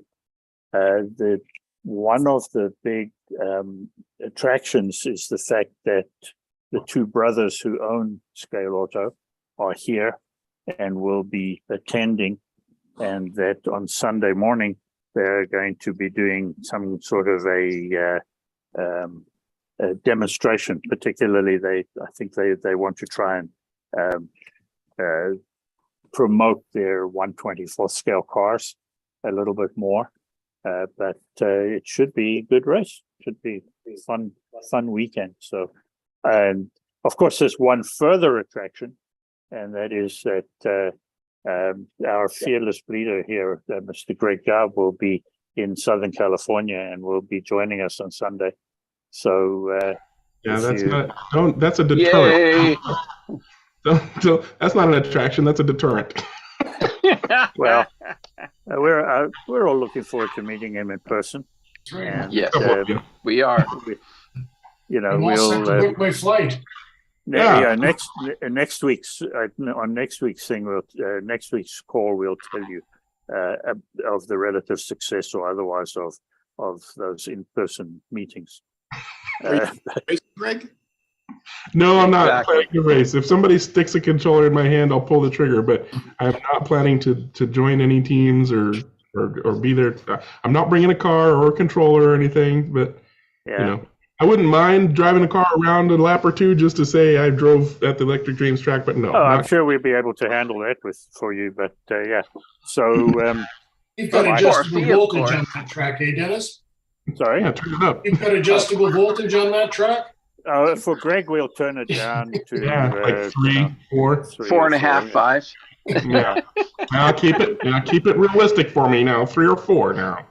Yeah, we've got a couple of DeFalco controllers with like 500 as long as networks in them, so as long as you can it's turn all slow the enough for Greg. flip all the switchies to make it so. Yeah, we don't have any SCP2s or 3s to give him, but no, we'll make sure. I think it's going to be a great day. It's going to be fun.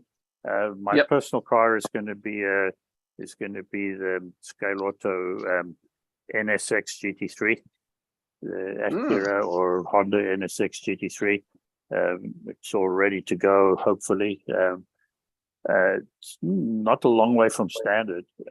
The rules allow us to or require us to use a specific Scale Auto motor, which I've put in. I've geared it a lot longer than regular.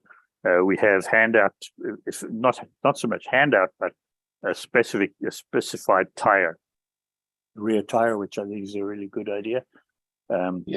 It's the gray tire, the new AS20 compound in a gray color, and I've got a couple of pairs of those that I've been trying out and working some tricks, and that's about it. So you're running these on rubber then, Dennis? Say again? Are they You're running, this is on rubber? Yeah. Okay. Yes. So but you're running 132, not 124. Oh yeah, this is all Correct. 1/32. Yeah, the 124 scale stuff is basically just the Scale Auto brothers doing some demos.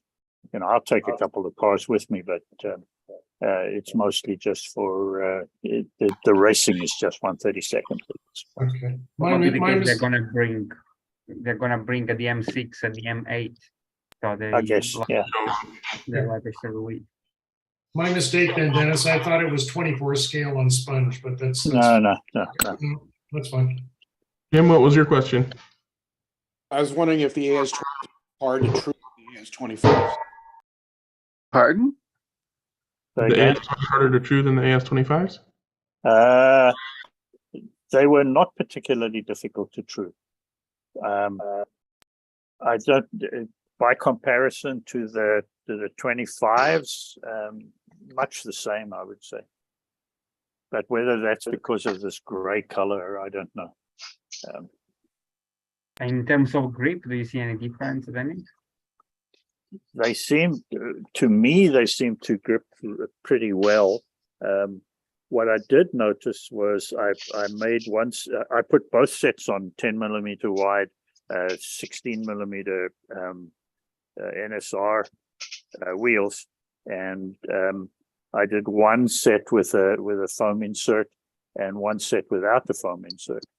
And on this particular rubber, the ones with the foam insert feel better to me than the ones without, which is a little different to what we've been finding with the NSR Evo rubber, where the Evo rubber seems better without them on a air rim, and the original NSR Ultra Grips were better with them.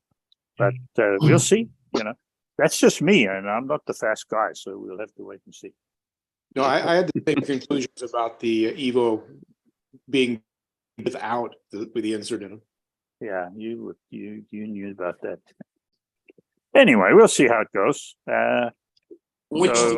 Which chassis do we think are the fancied cars from Scale Auto at GT3? So far, I've seen a lot of guys running Corvettes. Yeah. One or two have been running Audis. I think I haven't seen too many guys running the NSX. Mainly, I suppose, because it hasn't been available through Electric Dreams. I got mine elsewhere. And Vipers? There's quite a few Vipers. I haven't seen anybody running the Mercedes, although the Mercedes I've got runs pretty well. So I'm not And sure Porsche? exactly what everybody's going to run. I think my We're gonna have a Porsche mixed runs- bag. Yeah, it's kind of a mixed bag, but you know, I settled on the NSX because it seems to be the lowest and fairly long, and it feels really good on the track. Yeah, I think it's gonna be a good car, that one. I still have to build mine. I'll And go we and look grab forward- I'll go and grab mine quickly. We're going to end the stream. We'll hear all about how that goes next week. And hopefully I won't make a fool of myself. But until then, I'm going to hit the end stream button. And next week, we'll see everybody next week. Wave bye. Bye. End stream. Here we go. See you Sunday, Greg. I hope so.